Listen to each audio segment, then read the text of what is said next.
이야기 황혼의 파도. 강태준은 74. 여전히 단단한 체격을 유지하고 있었지만 그의 눈빛은 수많은 세월의 무게를 담고 있었다. 50년을 함께했던 아내가 10년 전 세상을 떠난 후 그의 삶은 텅 빈 항구처럼 고요했다. 든든한 경제력은 있었지만 그것은 차가운 금속이었을 뿐 얼어붙은 마음을 녹여줄 따뜻한 온기는 아니었다. 그는 외로움을 달래려 수많은 취미에 몰두했지만 마음 한구석에 허전함은 채워지지 않았다. 이제 와서 무슨 사랑이냐? 스스로에게 되뇌던 말이었지만 그의 마음은 여전히 늙어서도 사랑을 포기하지 못하고 있었다. 돈으로 살 수 없는 것. 그것은 바로 곁에서 함께 숨쉬고 이야기를 나누며 서로의 존재 자체로 위로가 되어줄 사람이라는 것을 그는 절감했다. 집안의 번영이나 물질적인 풍요보다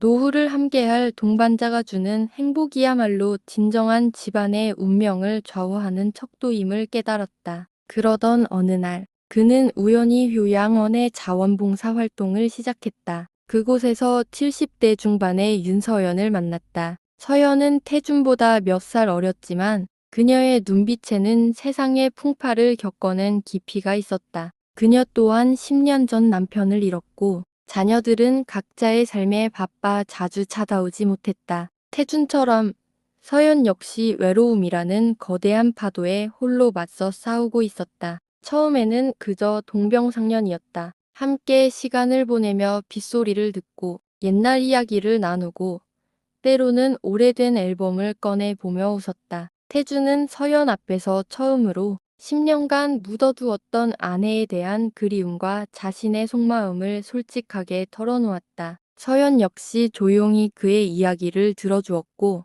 그녀의 이야기는 태준에게 깊은 공감을 불러일으켰다. 시간이 참 빠르네요, 태준 씨. 어느 날 서연이 창밖을 바라보면 아지막이 말했다. 저도 40의 남편을 처음 만났을 때 이 나이가 되면 이렇게 혼자 앉아 저물어가는 해를 보게 될 거라고는 상상도 못했어요. 태주는 그녀의 어깨에 자신의 발을 조심스럽게 얹었다. 그의 팔은 굵었지만 닿는 순간부터 조심스러웠다. 나도 마찬가지요. 젊었을 때는 돈을 벌고 집을 짓고 아이들을 키우는 것이 전부인 줄 알았지. 하지만 결국 가장 필요한 것은 이 외로움을 채워줄 단 한 사람이었던 것 같소. 그의 말이 끝나자 서연은 그의 팔에 자신의 어깨를 살짝 기댔다. 그 가벼운 접촉만으로도 태준의 온몸에 전기가 흐르는 듯했다. 그것은 젊은 날의 불타는 열정과는 다른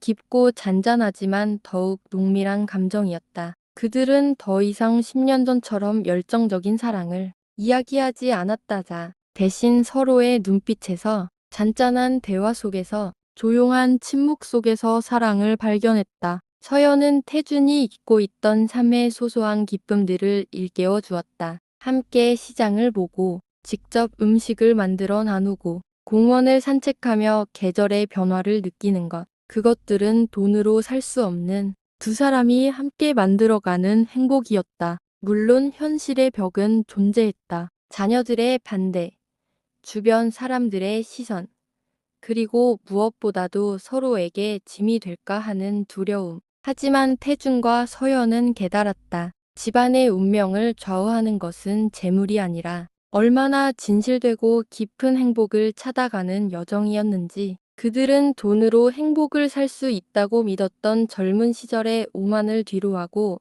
서로의 존재 자체가 가장 큰 행운임을 알고 있었다. 태준 씨, 어느 날 저녁 창밖으로 붉게 물든 노을을 함께 보며 서연이 말했다. 이제 우리 외롭지 않아요. 그렇죠. 태주는 그녀의 머리카락에 맺힌 은빛서리를 부드럽게 쓸어내렸다. 그렇소. 서연 씨, 이젠 서로의 품이 전부인 것 같소. 그들의 사랑은 폭풍우처럼 격렬하지 않았지만 잔잔한 파도처럼 끊임없이 서로에게 밀려들어와 마음을 적셨다. 그것은 늙어서도 사랑을 포기하지 않는 용기였고 진정한 행복을 향해 나아가는 가장 아름다운 여정이었다. 그들의 황혼은 더 이상 외롭지 않았다. 서로라는 항구에 닻을 내리고 잔잔한 파도 소리와 함께 따뜻한 사랑의 시간을 채워나가고 있었다.